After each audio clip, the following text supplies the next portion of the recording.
They used to say in movies, the Russians are coming, the Russians are coming.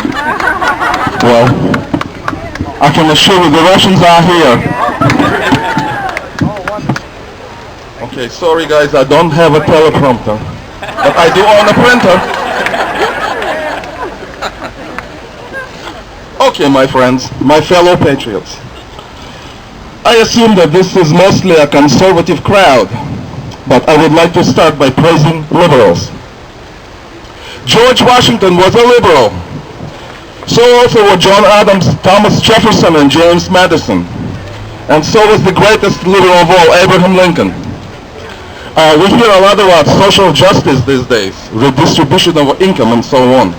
On this subject, I would like to tell you what Abraham Lincoln thought about it, and I quote, "Let not him who is houseless pull down the house of another, but let him work diligently and build one for himself, thus by example assuring that his own shall be safe from violence when built."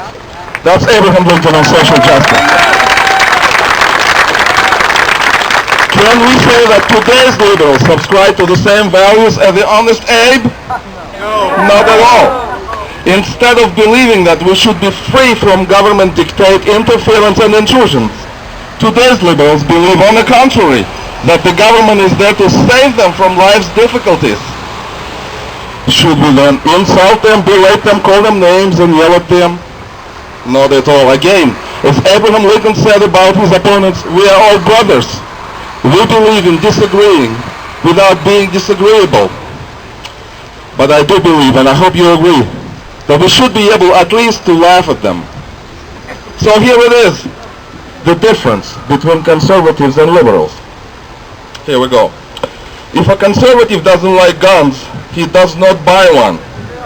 But if a liberal doesn't like guns, then no one should have one. If a conservative is a vegetarian, he does not eat meat. Right? But if a liberal is a vegetarian, he wants to ban meat products for everyone. If a conservative sees a foreign threat, he tries to figure out how to defeat the enemy. If a liberal sees a foreign threat, he wonders how to surrender quickly and still look good on TV.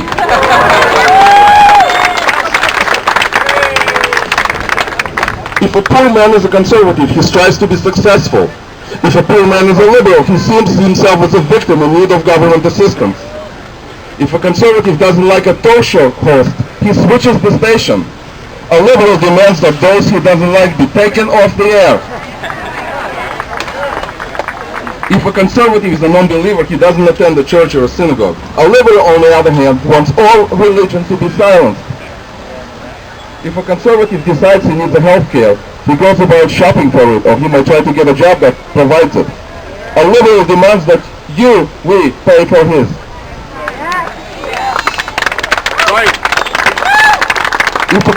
If a congressman is a conservative, he will read the proposed bill before voting for it. On the other hand, a liberal is happy to vote for a bill and find out what's in it later on. Well, how about that? My name is Ilya Maslov. I have a confession to make.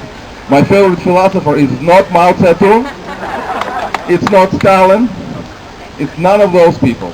Not Hugo Chavez. I do not call people who are in business useless middlemen. You see, I grew up in Moscow, the capital of the Union of Soviet Socialist Republics, in the good old days of the evil empire. I have been living in this area since I came to this country, about 30 years. When Teen Adrians asked me to come and speak at this event, I was not sure what I should say. You see, about 2,500 years ago, King Solomon says, "There is nothing new under the sun." I was concerned, what can I tell you that you don't already know? So I just want to ask you a question. And you tell me, yes we can, or no we can't.